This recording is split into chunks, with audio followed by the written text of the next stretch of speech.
Welcome to Have I Got News for You? I'm Alex Horne.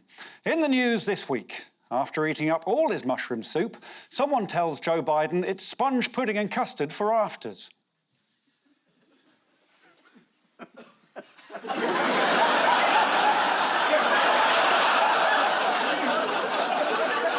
After shrugging off the post-Brexit lack of European funding, Britain's National Space Agency proudly unveils its own Hadron Collider.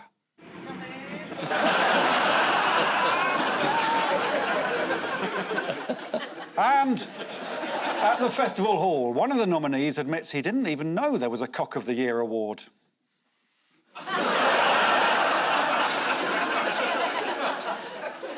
On Ian's team tonight is a controversial broadcaster who's written a book about how to bring down the current government and says she's on a mission to get rid of as many Tory MPs as possible. Relax, I think Rishi's got that covered. Please welcome Vorderman.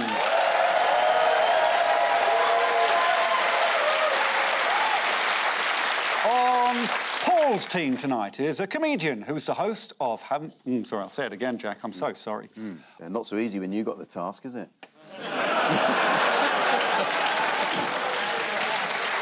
Quite right. Fair enough. On Paul's team tonight is a comedian who is the host of I'm Sorry, I Haven't a Clue. And that's a radio show, by the way, not that seven-way debate you've just seen. Please welcome Jack D.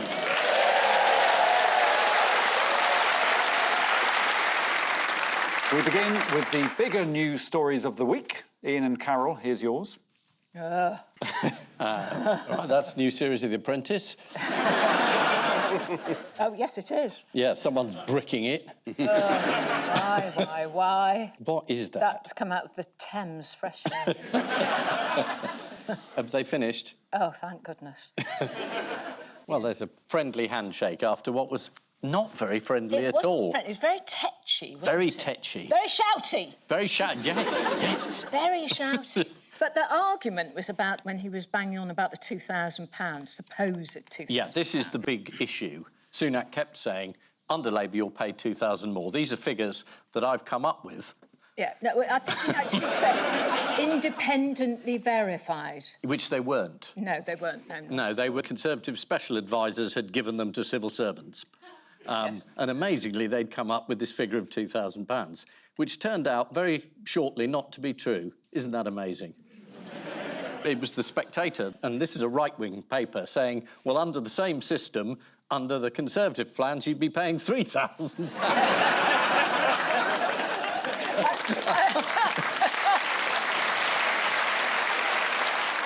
I'd like to go into the business of independently verifying things. Yes. They can call me out. Can you independently verify this £2,000 figure? I said, I'll get back to you. And then I will say, yes, I can verify that. And then send the invoice in. Yeah. Well, again, they do make it very easy because, you know, the big thing, under Labour, you'll pay £2,000 more next year. And then a number of journalists pointed out, since this government started, the tax increase for everyone has been 13,000. Yeah. So, hey, we're 11,000 up. Yeah. It's always difficult for a government that's been in power for 10 years or more with a big majority saying, this is what we're going to do. Well, why haven't you done it? You know?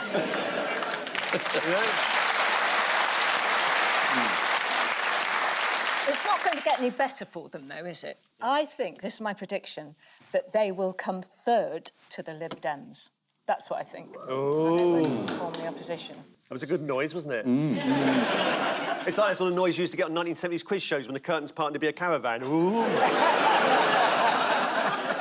It's a hell of a prize, though. Yeah, especially if you didn't own a car.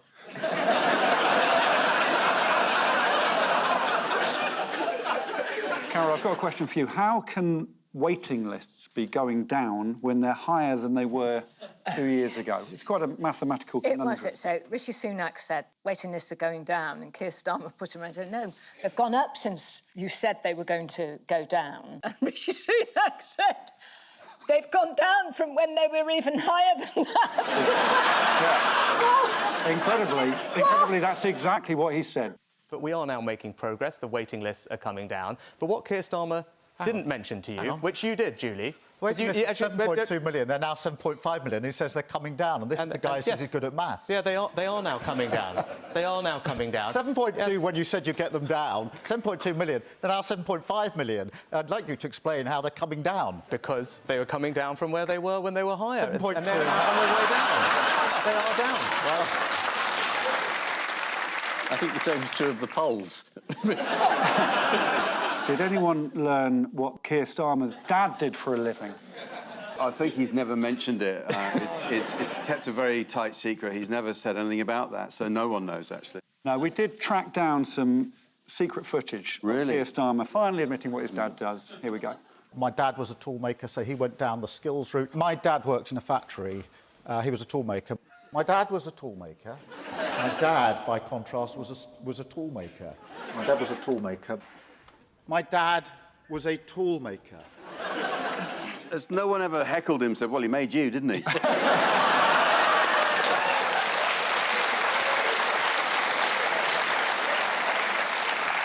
Who might lose their seat, do you know? Someone gave a whole list, and I know they fingered...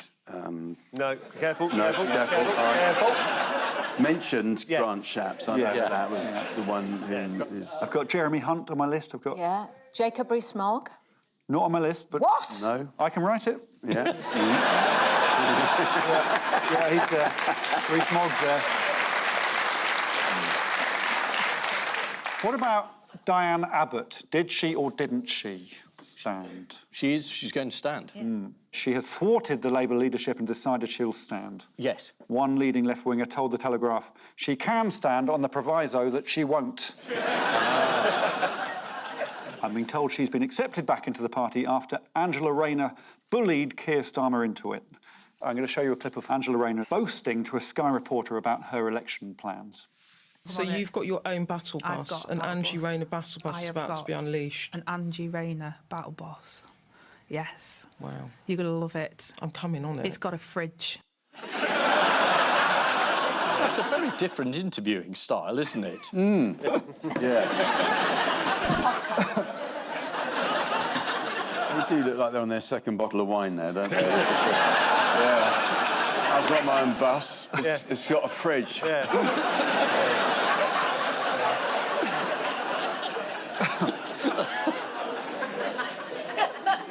I'll tell you another thing. We've got a cigarette. What has Ed Davey been up to? He announced a policy about social care this week, which is rather good. Yeah, I haven't got anything about his policy. Has he stopped doing silly stunts? Has he stopped doing those? Not No, at he all. hasn't. Not at all. No. One specific thing, he's had a huge amount of fun with an outdoor Jenga set. Yes. Here he comes. Are you looking forward to today's event? Always. Oh, you have a prop for us. What have you got for us today? Well, it's going to be blue, and it's going to come down. We'll come and see in a minute or two. I mean, Damien, it's always fun, Ed isn't Davey it? It's with always fun with Ed something Davey.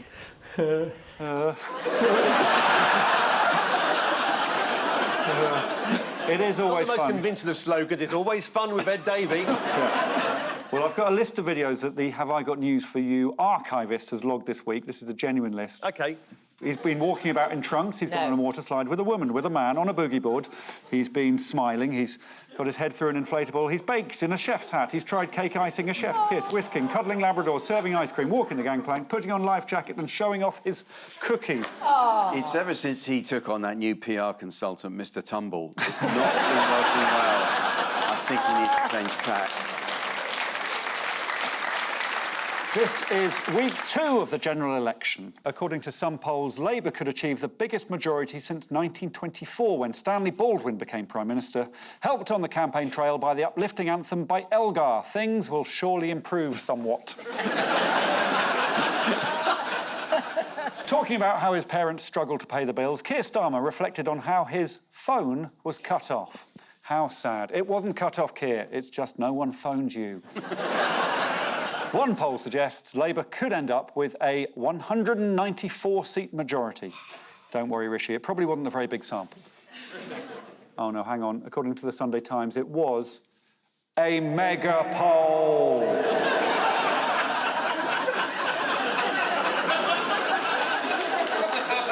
Paul and Jack. Yeah. Here's yours. He's still not got that salute right, has he?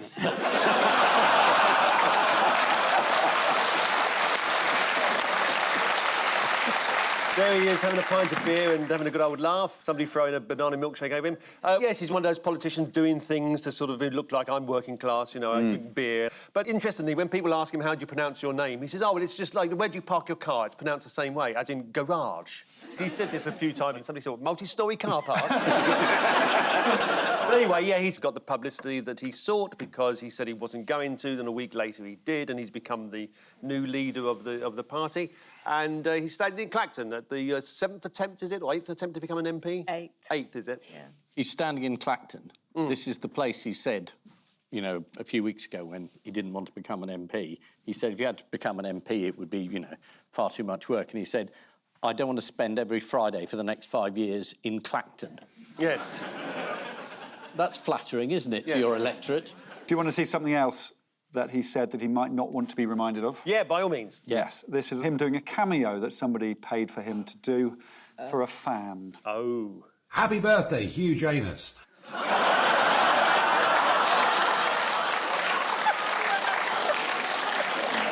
Now, that's unfair to him because you can't see he's looking in a mirror.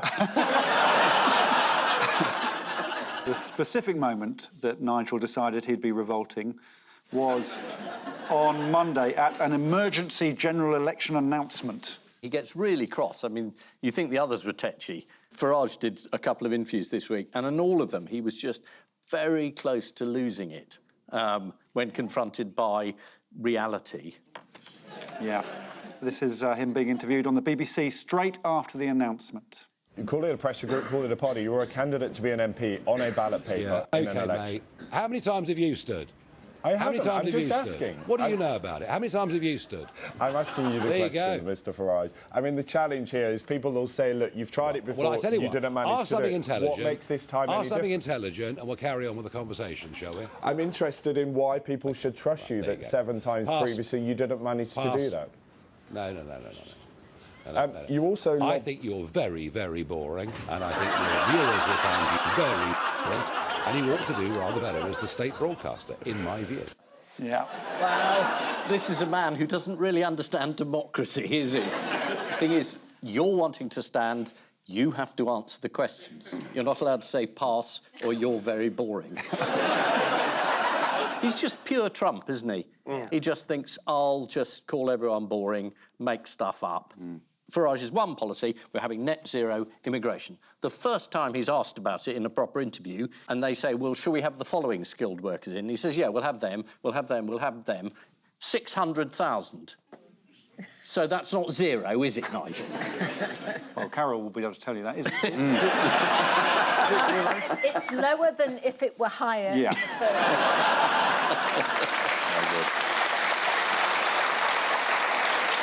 So I think you've mentioned it, but where is Nigel, Gary? Clacton! Yes, Clacton. And BBC rules in this election period mean we have to list all the candidates standing in that constituency, so you'll see them on the bottom of the screen right now. So on his first day on the campaign trail in Clacton, Nigel Farage went into a Wetherspoons. According to the Times, he was greeted with shouts of, "Go on, Nigel, my son. We love you, Nigel. Nigel, Nigel, Nigel, Nigel, Nigel." And because we've mentioned Wetherspoons, here's a complete list of all the other public houses available in the Clacton constituency.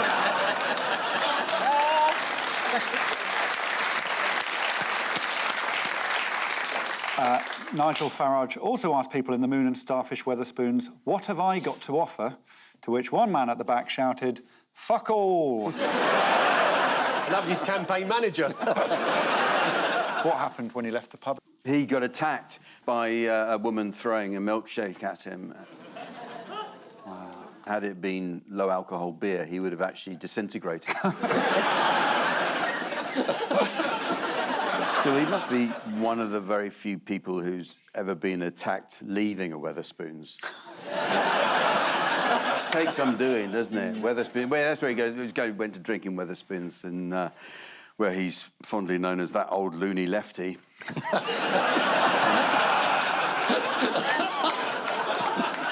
Do you know where he found refuge straight after? Was it in the arms of a prostitute? Sorry, sex worker. They haven't quite caught on in Clacton. I don't know who was there with him. It was inside his campaign bus. Yes, there we are. He failed to appear on the top deck of his open-top bus, as, according to the Times, he was busy with a flannel. Yeah, that's a new name for it in Clacton. Will you be wanting a face flannel or is it an all-over body scrub?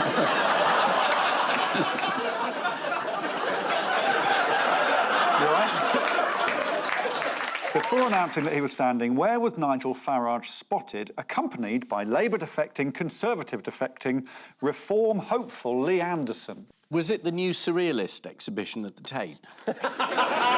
It might be. Let's have a look. It was in this department store. Oh, Yes! It is a new Surrealist exhibition at the Tate. Yeah.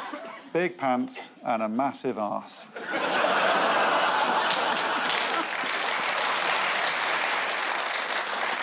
So this is Nigel Farage's 8th attempt to become an MP. As Farage left a Clacton Wetherspoons, he was drenched in banana milkshake in an incident described by local police as utterly precedented. The 25-year-old woman who threw milkshake all over Nigel Farage is described in the Times as a Jeremy Corbyn supporter and OnlyFans model. And that's a very niche part of the Venn diagram, containing just her and Diane Abbott. Weird. I don't know what that means. Nigel Farage pledged to his supporters that he would stick to traditional British values. You won't get any woke PC nonsense from me, he, she, they, it said. Now it's time for 2 clues to the news, in which I'll be putting something on my head to a musical accompaniment, and you have to guess the story. Right. Simple as that. Paul and Jack, you're going to go first. Okay. I might do some acting. OK, so watch out for that. Here I come.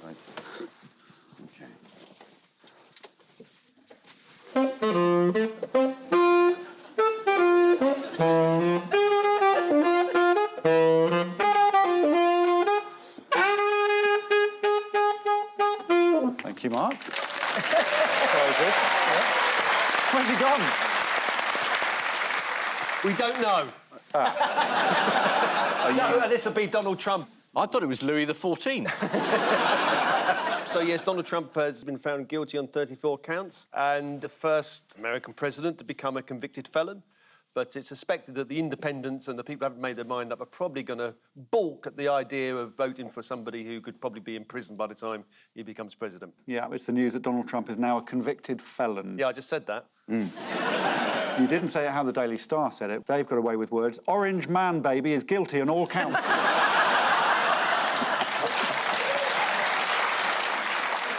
Did anyone see that thing when it said, I have 34 charges, 34, no president has had that many? To be clear, it's not a good thing, is it, being charged? Do you think he's going to jail, Jack? He possibly could. I know that if he does, he will be permitted a security brief. He'll have what's known as a ring of steel, which he'll need in prison, I imagine.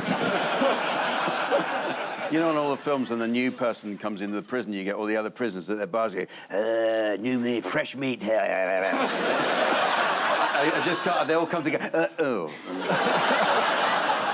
Isn't there a thing they do every year with the president on Thanksgiving Day? He has to sort of like pardon the turkey. Yeah. Wouldn't that be funny if he had to do that from his prison cell?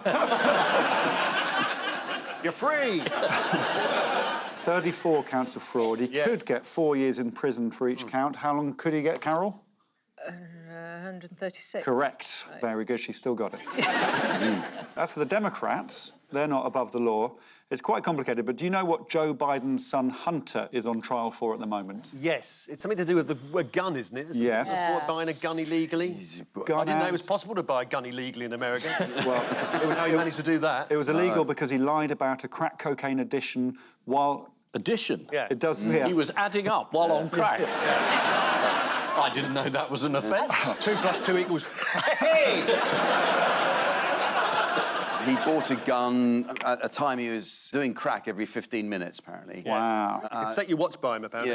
Yeah. But in fairness, when he went into the gun shop, he had 2 utility bills, so fair enough, he got what he wanted. And he was only in the gun shop for 11 minutes. Yeah. And also, his name is Hunter, so, you know... Yeah. One more on Trump. Where was Trump cited this week?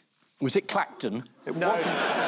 It's got to be one of those things where somebody's seen his face in a yoghurt or something, isn't it? You've done this show before. I have, Paul, yeah. It was in a steak. Go on, then. Here it is. Yes! Perfect. Ian and Carol, here's one for you. Ready, Mark? 1, 2, 3.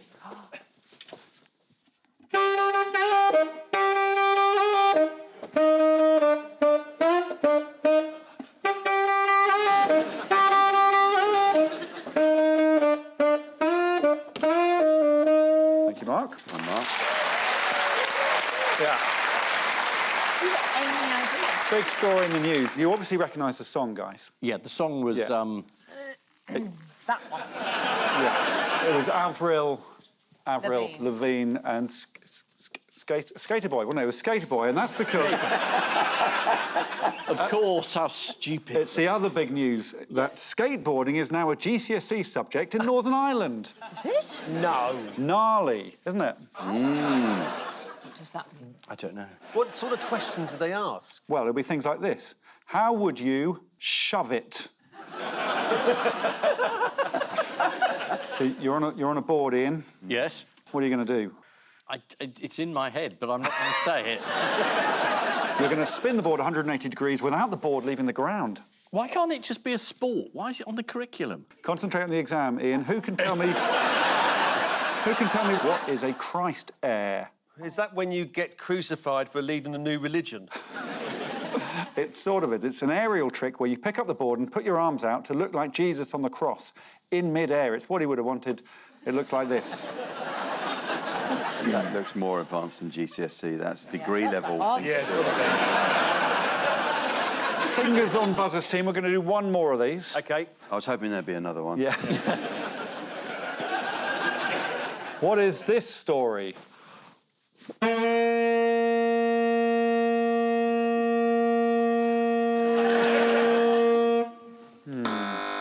Yeah, well, it's Alpine Horns, isn't it? It is Alpine Horns. Yeah. And they are... they are gathering... Yeah.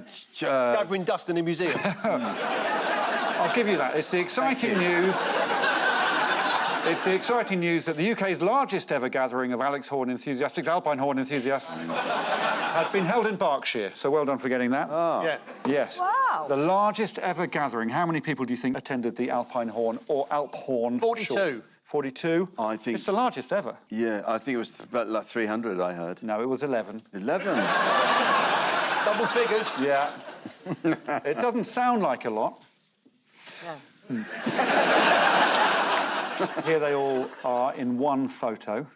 Event organiser Francis Jones said there are a lot of people in the UK who own an Alphorn now. According to the BBC, that figure is thought to be about 20. They're 4 metres long, the Alpine Horns. Are they really? They are. They? Gosh, I'm so glad I knew that. Yeah.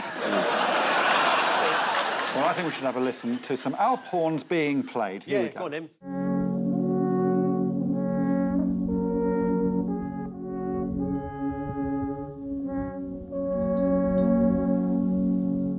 Yeah, and whenever you hear an Alp horn, it transports you straight to an idyllic mountain landscape, said organiser Francis, where Hitler had his lair. Finally, what unusual item did a performer in Glasgow bring on stage with her this week? I think she was eating a bag of Wotsits or something. If you've not been to a pub in Glasgow recently, have a look at this.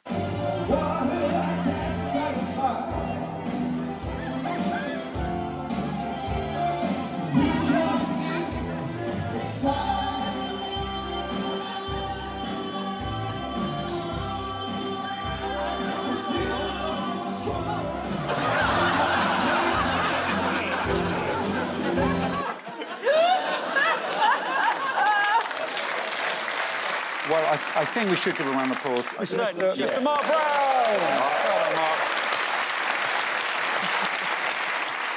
Time now for the missing words round. Oh. And we start with... Woman in South Wales loves pigeons so much she... what?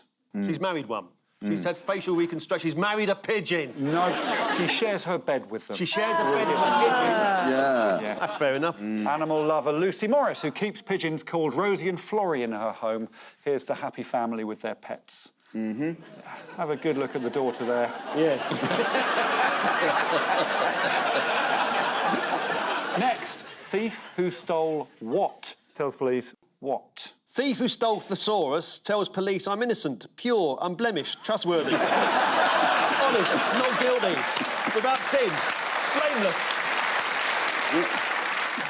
I'll give you the first half. The thief who stole 17 tubes of Pringles in one go tells police once you say one, you can't stop. Well, once you pop, you can't stop. Don't say once you... I've got it right. Yeah.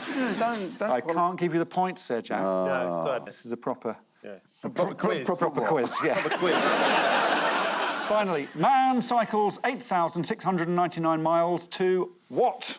Is it BT's Please Hold the Line music? Man cycled 8,699 miles to meet Wayne Rooney. Manchester United fan Orkivani Batbol cycled all the way to Old Trafford from Mongolia in the hope of meeting his hero Wayne Rooney through 17 countries, including Iran and Kazakhstan. The worst part of his journey involved barely formed roads full of potholes, but once he was through the outskirts of Manchester, it was fine. You want to join in on that one? Yeah. Well Still done. good, though. Yeah, it still works.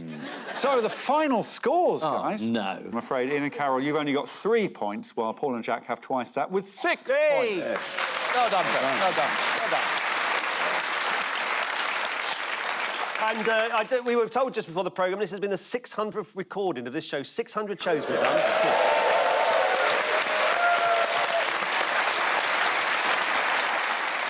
Anyway, what was it, 1990 you started? Yes, October 1990. Well, back then the country was in a real state, wasn't it? But, yes. Well done you guys for sorting that out. On which note, we say thank you to our panellists, Ian Hislop and Carol Vorderman, Paul Merton and Jack D. And I leave you with news that pictures from Rupert Murdoch's 5th wedding this week reveal a sneak peek of the groom getting ready for his big day.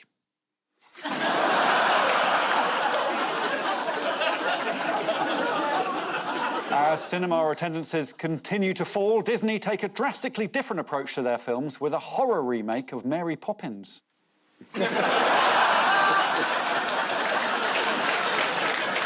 And at a D-Day anniversary event in France, Lib Dem leader Ed Davey presents a dignified tribute to the Allied landing forces. Good night.